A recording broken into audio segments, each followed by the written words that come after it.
کہ جو عورت یا مرد زنا کریں اور اسلامی حکومت ہو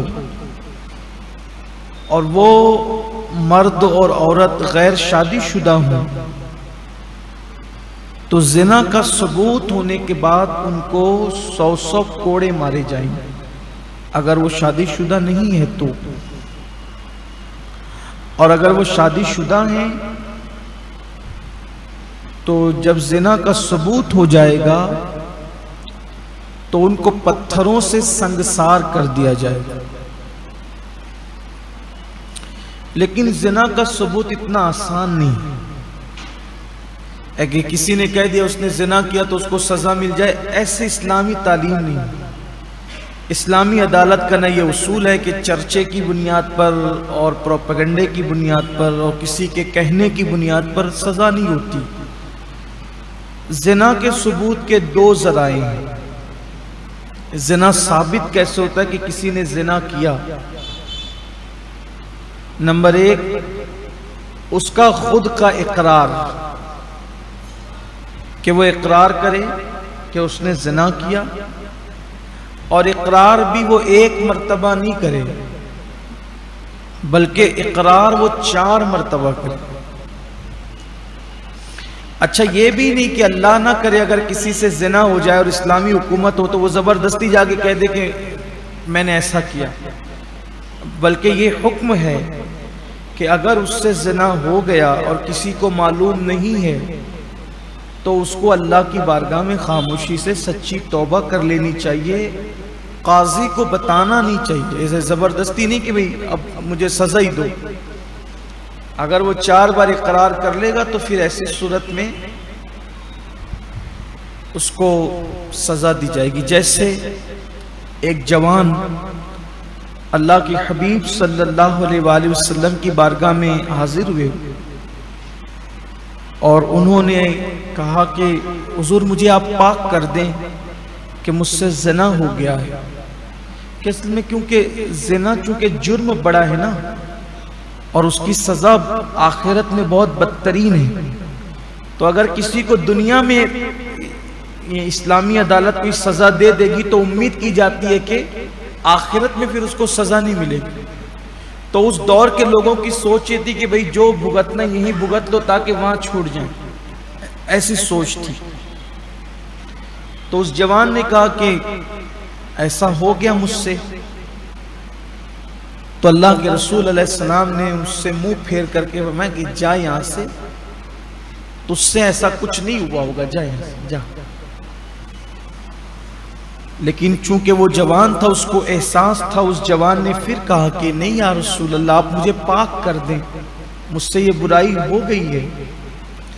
پھر اللہ کے حبیب علیہ السلام نے فرمایا ہو سکتا ہے کہ تو نے صرف بوس و کنار کیا ہوگا، جا یہ سب چلا جائے یہاں سے۔ پھر ٹالا اس کو۔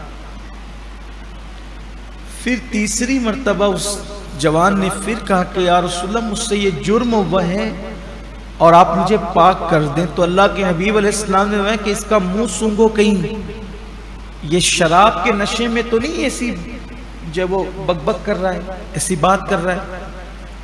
صحابہ نے منہ سونگا تو شراب نہیں پیا تھا، اس نے کہا حضور مجھے پاک کر دیں آپ۔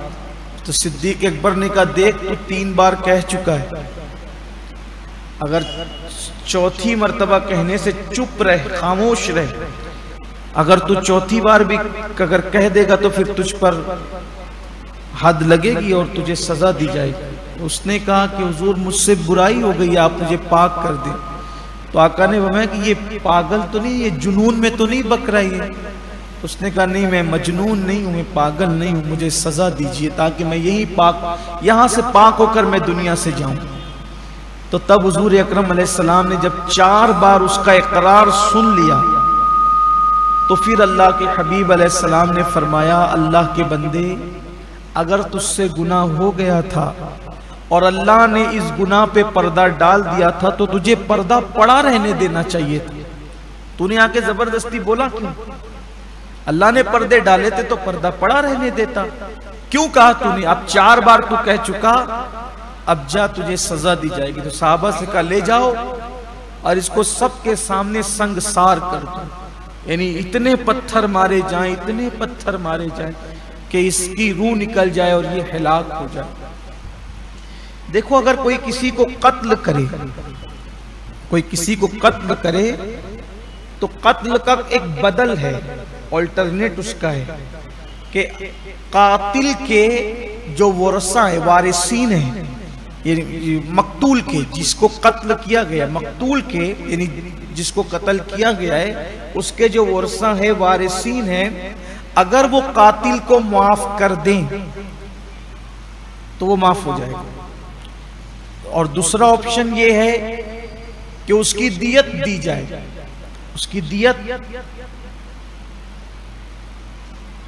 یعنی اس کے بدلے میں مال جو مقرر ہے شریعت کی طرف سے، وہ مال دے دے تو بھی اس سے قصاص یعنی خون کا بدلہ خون نہیں ہوگا، معاف کرنے پر بھی معاف ہو جائے گا اور دیت دے کر بھی معاملہ ختم ہو سکتا ہے۔ لیکن زنا ایسا جرم ہے کہ جس گھر کی لڑکی سے یہ بدکاری کی گئی ہے، اگر اس کے گھر والے معاف کرنا چاہیں تو معافی نہیں ہو سکتی، کوئی رقم لینا چاہے تو نہیں ہو سکتی، اس کو سنسار ہی کیا جائے گا۔ اگر وہ شادی شدہ ہے تو اس کو سنسار کیا جائے گا، غیر شادی شدہ ہے تو اس کو کوڑے لگائے جائیں گے۔ اب آپ اس سے اندازہ کریں کہ، اور وہ بھی سب کے سامنے، تاکہ آئندہ کسی بدکار کو یہ کام کرنے کی جرات نہ ہو۔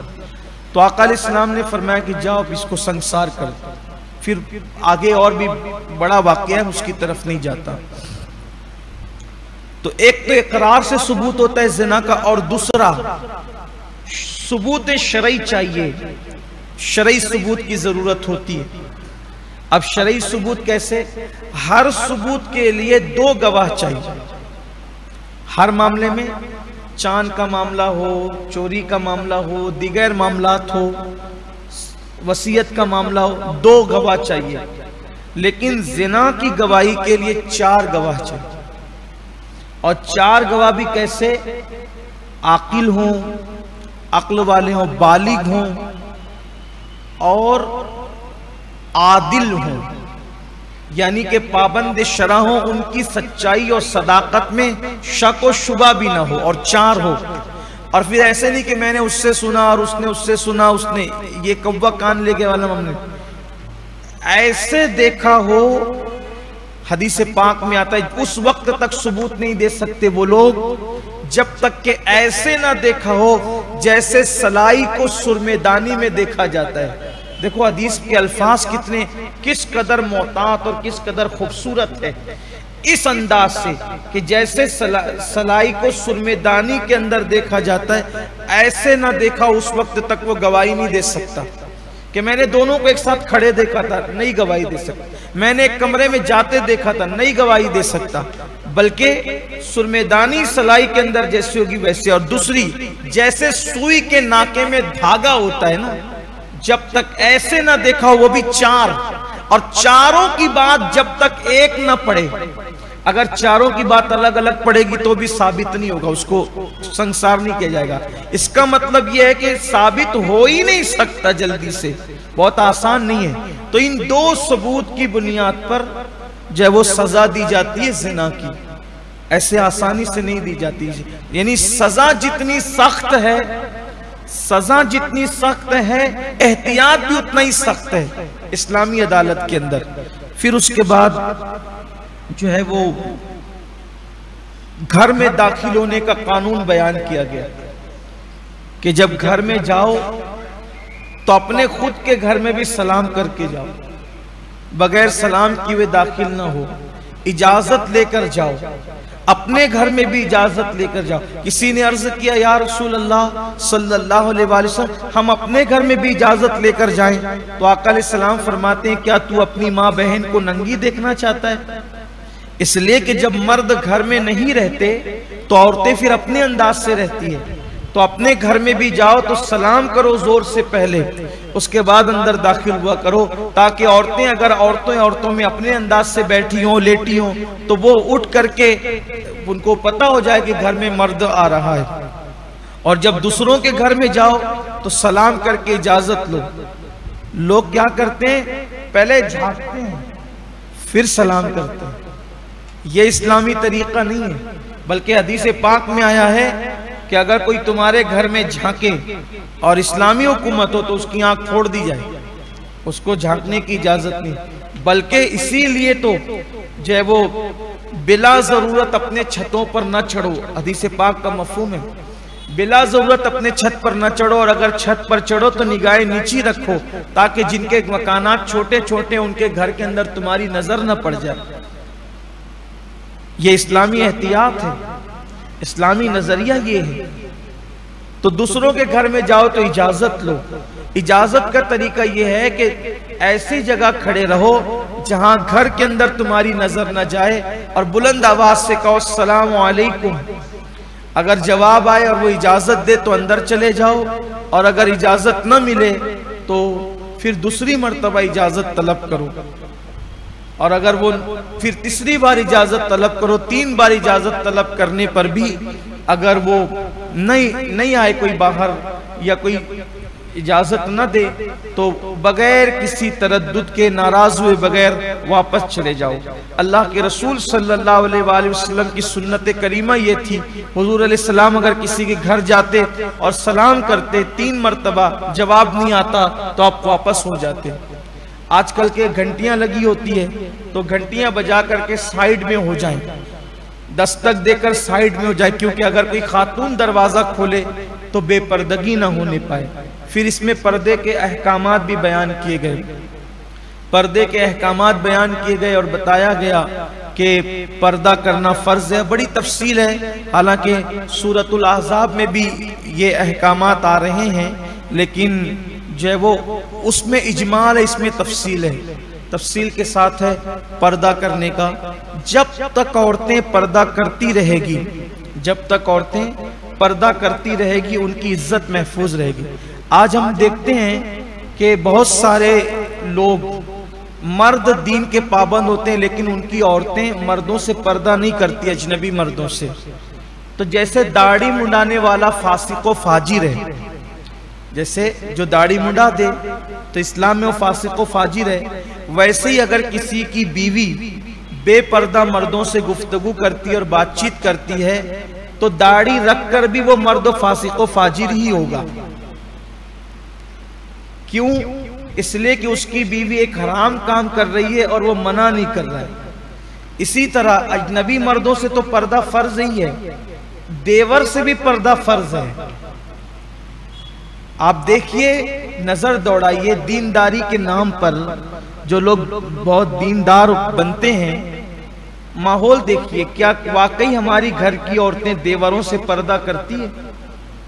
بہنوئی سے پردہ فرض ہے. کیا ہماری بچیاں بہنوئیوں سے پردہ کرتی ہیں؟ نہیں کرتی. بلکہ صحابہ کرام نے پوچھا یا رسول اللہ دیور کیا ہے؟ تو آقا فرماتے ہیں دیور تو موت ہے، موت. اب تو ایسا ہوتا ہے کہ میکے میں بھاوج کو پہنچانے کے لیے دیور جاتا ہے. یہ صورتحال ہے، حرام ہے یہ. اللہ کے رسول علیہ السلام فرماتے ہیں اگر مریم جیسی عورت ہو، مریم جیسی عورت اور داؤد جیسا مرد ہو اور دونوں اکیلے تنہائی میں رہنا چاہیں تو میں دونوں کو اکیلے رہنے کی اجازت نہیں دیتا.